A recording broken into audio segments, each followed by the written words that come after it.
Hello horror lovers, আজ আমি একটি মালয়েশিয়ার হরর মুভি নিয়ে চলে এসেছি যার নাম তালবিস ইবলিস বা দ্য ডেভিলস ডিসেপশন। এর মানে ডেভিলের ধোঁকা। এই মুভির গল্পে আমরা একটি দম্পতিকে দেখতে পাই যাদের বাচ্চা মারা যাওয়ার ফলে তারা একটি জিনের সাথে ডিল করে, কিন্তু লাস্টে সেই জিনটি সেই দম্পতিকে ধোঁকা দেয়। বন্ধুরা, এই ডিলটি কি ছিল?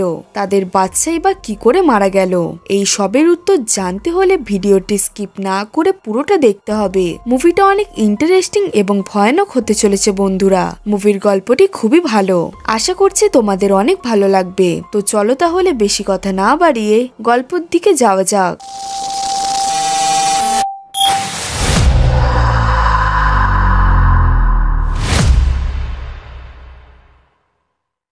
মুভি শুরু হয় 1990 সালের সিন দেখিয়ে, যেখানে একটি লোক নিজের মেয়েকে খুবই বাজেভাবে মারছিল, কারণ তার মেয়ে বিয়ের আগেই খুবই অল্প বয়সে প্রেগনেন্ট হয়ে গিয়েছিল।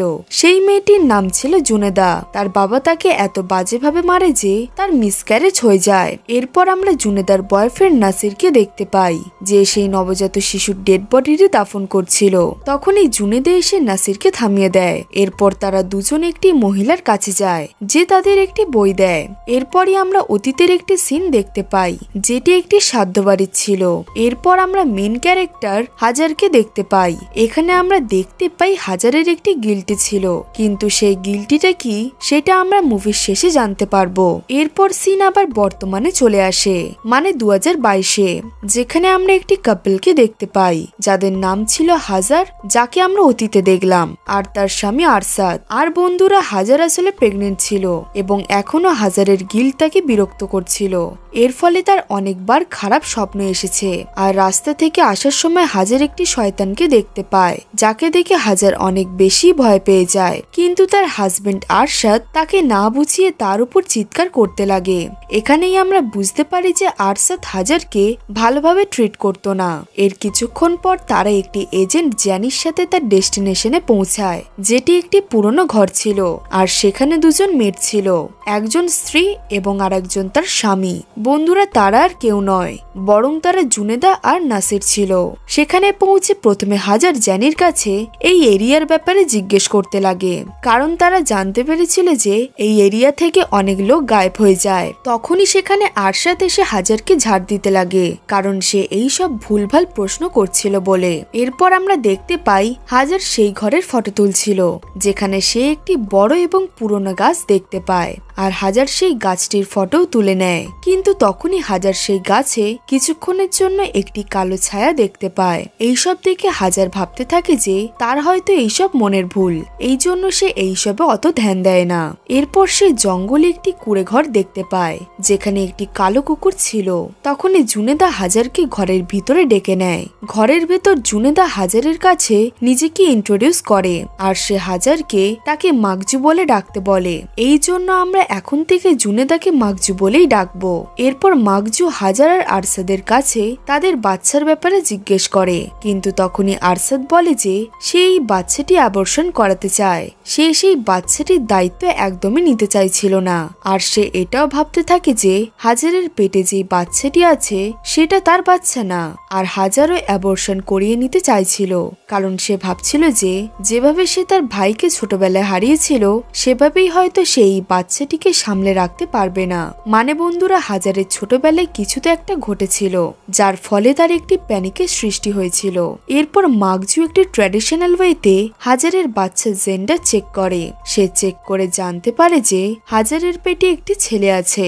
বন্ধুরা, আমরা জানি কারোর পেটের বাচ্চার জেন্ডার চেক করা ঠিক নয়। অন্যদিকে আরশাদ ঘরের বাইরে স্মোক করছিল।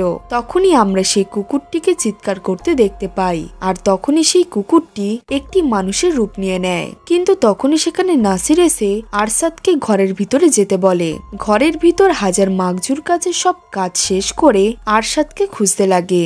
এরপর হাজার মাগজু আর নাসিরকে একটি রুমে যেতে দেখতে পায়, আর সে সেই ঘরে উঁকি মেরে দেখতে লাগে, যেখানে সে মাগজুর কাছে সেই বইটি দেখতে পায়। সে সেটি একটি কপাটে রাখছিল, কিন্তু তখনই সেখানে আরশাদ চলে আসে, আর সে তাকে এরম ভাবে লুকিয়ে দেখতে বারণ করে এবং আরশাদ হাজারকে পাঠিয়ে উঁকি দিয়ে নিজেই লুকিয়ে লুকিয়ে দেখতে থাকে। কিন্তু যখনই সে উঁকি মেরে দেখতে লাগে তখনই তাকে সেই ঘরে একটি কালো ছায়া হন করতে লাগে, যেটা দেখে আরশাদ পালিয়ে যায়। কিছুক্ষণ পর হাজার একটি শব্দ শুনতে পায়। সেই শব্দটি তার ঘরে থাকা একটি ছোট বেন্ট থেকে আসছিল। আর যখন হাজার সেই দরজাটি খোলে তখনই তার ভিতরে সে তার মরা ভাইকে দেখতে পায়। হাজার এইসব দেখে ভয় পেয়ে যায় আর আরশাদ তখনই তাকে ডেকে দেয়, কারণ হাজার ভয়ের কারণে আরশাদের হাঁটু খুবই জোরে ধরেছিল। আসলে বন্ধুরা, হাজার এইসব স্বপ্ন দেখছিল। এরপর আমরা জানতে পারি আরশাদ হাজারকে এখানে রেখে দিতে এসেছিল আর এখন আরশাদ এখান থেকে চলে যেতে চলেছে। এরপর আমাদের আবার হাজারকে দেখানো হয়, যেখানে মাকজু হাজারকে অ্যাবর্শন করতে বারণ করে, কারণ তার বিশ্বাস ছিল যে হাজার তার বাচ্চাকে ভালো রাখতে পারবে।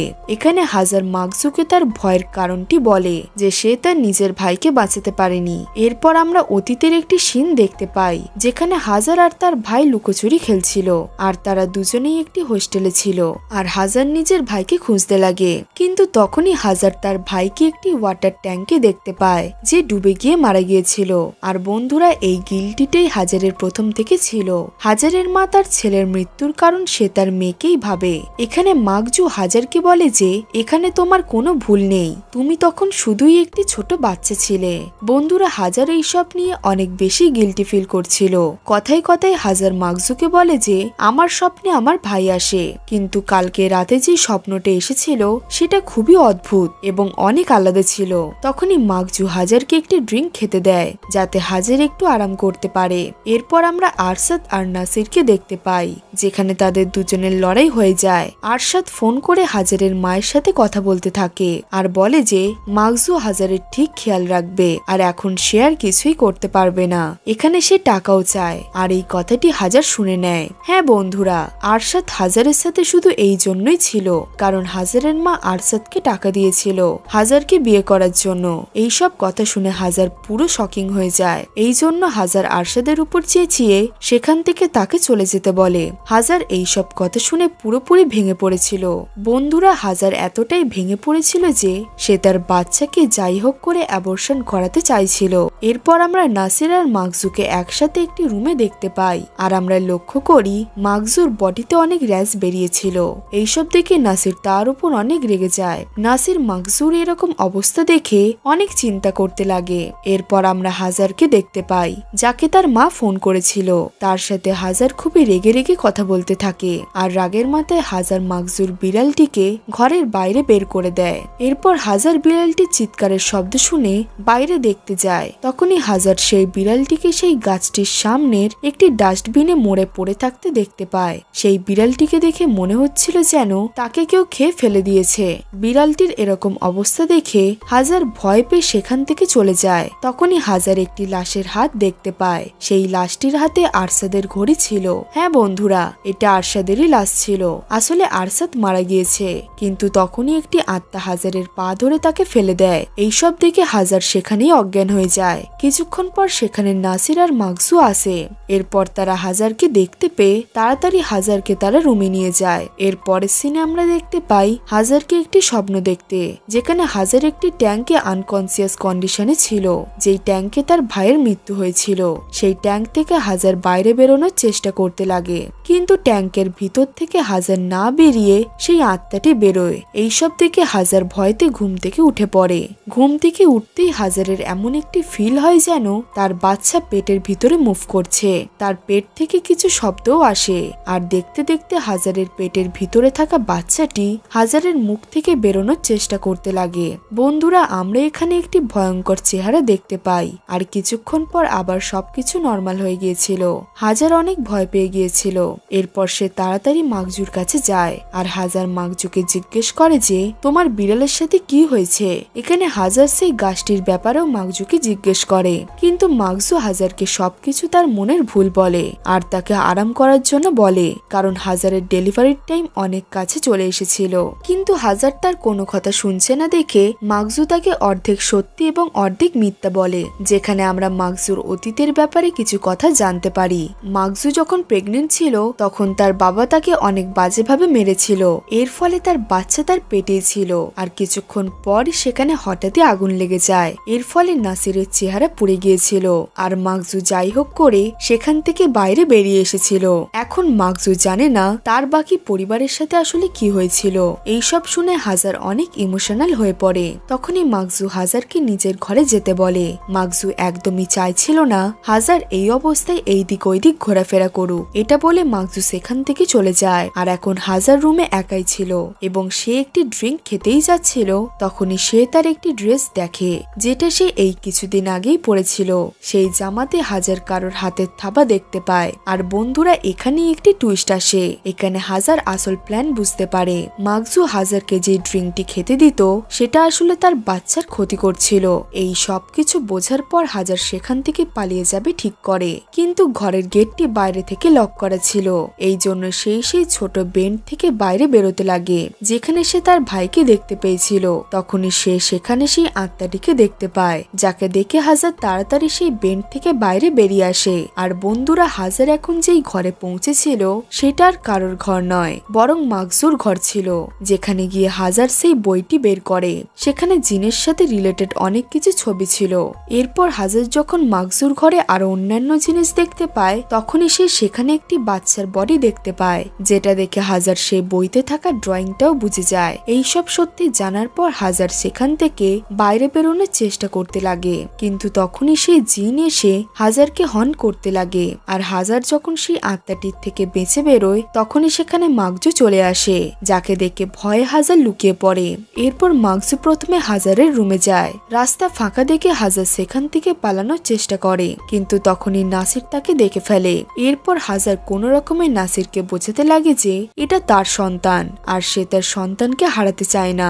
বন্ধুরা নাসির হাজারের কথা মেনেও নেয়। এরপর সে হাজারকে একটি কুঁড়ে ঘরে লুকিয়ে থাকতে বলে। এরপর সেখান থেকে তাড়াতাড়ি হাজার পালিয়ে যায়। আর অন্যদিকে নাসির সেই বইটি জ্বালানোর চেষ্টা করে, কিন্তু তখনই সেখানে মাকজু এসে তাকে অজ্ঞান করে দেয়। কিছুক্ষণ পর নাসিরের জ্ঞান ফিরে আসে। তার কাছে মাকজু বসেছিল। এরপর নাসির তাকে এইসব করতে বারণ করে, কারণ মাকজু এখন পুরোপুরি জিনের কবজায় ছিল আর সে জিনদের বিশ্বাসও করছিল। এরপর মাকজু হাজারকেও ধরে ফেলে আর সেখানে জ্যানিও চলে আসে। মাকজু জ্যানিকে তার সাহায্য করতে বলে, এর বদলে সে তাকে কিছু দেবে প্রমিস করে। এরপর সিন এখান থেকে কটেজে দেখানো হয়, যেখানে হাজারের ডেলিভারি হয়ে গিয়েছিল। আর মাকজু কিছুক্ষণ পরে সেই জিনটিকে সেখানে ডাকে আর সে তার বাচ্চাটিকে জীবিত করে দিতে বলে। কিন্তু বন্ধুরা এখানে এরম কিছুই হয় না। সেই জিনটি মরা বাচ্চাটিকে মেরে ফেলে। এরপর সে মাকজুকে পজেস্ট করে হাজারের বাচ্চাকে নিজের দাস বানাতে চায়। এরপর সে প্রথমে জ্যানিকে জানে মেরে ফেলে। সে হাজারের দিকে এগোতে থাকে, কিন্তু তখনই সেখানে নাসির এসে তাকে যাই হোক করে বেঁধে ফেলে। আর এরপর সে হাজার এবং তার বাচ্চাকে নিয়ে সেখান থেকে পালানোর চেষ্টা করতে থাকে, কিন্তু এখন সেই জিনটি মুক্ত হয়ে গিয়েছিল। এরপর সে নাসিরকে স্ট্যাপ করে দেয়, কিন্তু তখনই হাজার সেই জিনের মধ্যে থাকা মাকজুকে গডকে বিশ্বাস করতে বলে আর সে কিছু দোয়া পড়তে লাগে। এর ফলে সেই জিনটির পাওয়ার কিছুক্ষণের জন্য কমে যায়। এরপর মাকজু নাসিরকে আলবিদা বলে সেই বইটা পড়তে বলে, যেটার ফলে সবকিছু শেষ হয়ে যাবে। এরপর নাসির সেই বইটা দেখে হাজারকে পড়তে বলে, কিন্তু হাজার সেই বইয়ের কোনো লেখাই বুঝতে পারছিল না। এই জন্য নাসির সেই বইটা দেখে কিছু লাইন পড়তে লাগে। এর ফলে সেই জিনটির অনেক অসুবিধা হচ্ছিল। আর নাসির মাকজুর বডিতে আগুন লাগিয়ে দেয় আর সেই জিনটি সেখান থেকে চলে যায়। কিন্তু যেতে যেতে সে হাজারকে বলে যে এই সব কিছু তার ভাগ্যে আছে। এখান থেকেই এই কাহিনীটি পরের দিন শিফট হয়। এরপর হাজার আবার সেই বইটি সেই বইওয়ালা মহিলাটার কাছে নিয়ে যায়, যে তাকে সেই বুকটাই দেয়। আর সে হাজারকে বলে যে এখানে তোমায় তোমার ভাগ্য এনেছে। এরপর সে হাজারের বাচ্চাকে তার মাস্টারের দাস বানানোর কথা বলে। আর আমরা দেখতে পাই সেই বাচ্চাটির মুখে একটি ক্রিপি স্মাইল ছিল। আর এই মুভিটি এখানে শেষ হয়ে যায়। বন্ধুরা ছোটবেলায় যখন হাজারের ভাই মারা গিয়েছিল তখন তার ভাই নিজের ছায়ার জায়গায় সে হাজারের ছায়া দেখেছিল। এরপর সেই শয়তানটি তার ভাইকে ভিতরে টেনে নেয়। আসলে এই প্ল্যানটি পুরো সেই শয়তানটির ছিল, আর এভাবেই তার ভাই মারা গেল। বন্ধুরা যে বাচ্চার ডেড বডিটা আমরা মাকজুর ঘরে দেখেছিলাম সেই বাচ্চাটি আর কেউ নয়, বরং সেই বাচ্চাটি মাকজু আর নাসিরের ছিল। মুভির প্রথমে আমরা নাসিরকে যে বাচ্চাটিকে কবর দিতে দেখেছিলাম এটা সেই বাচ্চাটারই ডেড বডি ছিল। মাকজু সেই বইয়ের মাধ্যমে তার বাচ্চাকে জীবিত করতে চাইতো, আর তাই সে হাজারের বাচ্চাকে অফারিংস দেবে ঠিক করে। আর বন্ধুরা এই বইটি জিনেদের সাথে রিলেটেড ছিল। যদি কোনো প্রেগনেন্ট মহিলা সেই জিনটিকে কোনো বাচ্চা সোল দেয় তাহলে সেই জিনটি তার একটি উইশ পূরণ করে। আর হাজারের সাথেও এরা ব্যায়ামই হতে চলেছে। এখানে মাকজু হাজারের বাচ্চাটিকে দিয়ে নিজের বাচ্চাকে বাঁচাতে চাইছিল, আর মাকজুকে সেই বইওয়ালা মহিলাটার কাছে আর কেউ নয় বরং নাসির নিয়ে গিয়েছিল। মাকজু যাই হোক করে নিজের বাচ্চাকে জীবিত করতে চাইছিল, কিন্তু নাসির এমনটি চাইতো না। এই জন্য সে অনেকবার মাকজুকে থামিয়েছিল। বন্ধুরা, মাকজুর বডিতে যে র্যাশগুলো ছিল সেগুলো শুধু সে ড্রিঙ্ক খেলেই ঠিক হতো, যেটা সে হাজারকেও খাওয়ার জন্য দিত। আর মাকজু সেই ড্রিঙ্কটি হাজারকে বারবার খেতে দিত, যেটা দেখে নাসির অনেক রেগে যেত। আর তখনই মাকজু নাসিরকে বলেছিল যে সে এই ড্রিঙ্কটি হাজারকে খাওয়াচ্ছে কারণ তার যাতে জলদি ডেলিভারি হয়ে যায়, কারণ হাজারই সে যার অপেক্ষা মাকজু এতদিন ধরে করে আসছিল। বন্ধুরা, তোমাদের নিশ্চয়ই মনে আছে সেই গল্পটি যেটা মাকজু হাজারকে তার পরিবারের ব্যাপারে বলেছিল। আসলে মাকজু নিজেই তার পরিবারকে আগুনে পোড়ার জন্য রেখে গিয়েছিল, আর সে মেন গেট বন্ধ করে দিয়েছিল যাতে কেউ বাইরে না আসতে পারে, কারণ সে অতীতে অনেক ট্রমা সহ্য করেছে। বন্ধুরা, আরশাদকেও মাকজুই মেরেছিল, আর নাসিরকে শুধু তার বডিটিকে একটি ভালো জায়গায় রেখে দিতে বলেছিল, কারণ মাকজুর মাথায় হাজারের বাচ্চা হওয়া নিয়ে একটি ইভিল প্ল্যান ছিল, যেটার জন্য সে যে কাউকে জানে মেরে ফেলতো। কিন্তু নাসির এমনটি চাইতো না, সে আরশাদকেও মারতে চাইছিল না, কিন্তু সে মাকজুর জন্য তার বডিটিকে একটি গোপন জায়গায় রেখে দেয়। আর সেই বইটাতে জিনেদের ব্যাপারে সবকিছু লিখেছিল।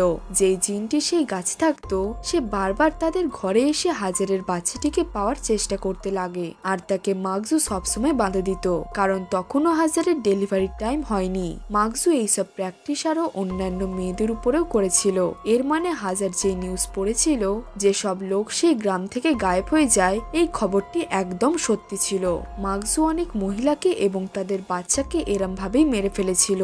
যদি কথা হয় মুভির এন্ড সিন নিয়ে, তাহলে আমি বলবো যে এখনো সেই জিনটি মাকজুকে একটি ইলিউশনে রেখেছিল, কারণ সেই জিনটি তার নিজের দাস খুঁজছিল, আর হাজারের ছেলে তার জন্য একদম পারফেক্ট ছিল। তো বন্ধুরা, এটাই ছিল আজকের মুভির এক্সপ্লেনেশন। মুভিটা তোমাদের কেমন লাগলো কমেন্টে জানিও। গল্পটি ভালো লাগলে একটা লাইক করে দিও। এরকম আরো মুভির গল্প দেখার জন্য আমাদের চ্যানেলটিকে সাবস্ক্রাইব করে পাশে থাকা বেল আইকনটি প্রেস করে দিও, যাতে এই রকম ইন্টারেস্টিং এবং হরর মুভির নোটিফিকেশন তোমার কাছে সবার থেকে আগে যায়। তো চলো বন্ধুরা, দেখা হচ্ছে পরের গল্পে।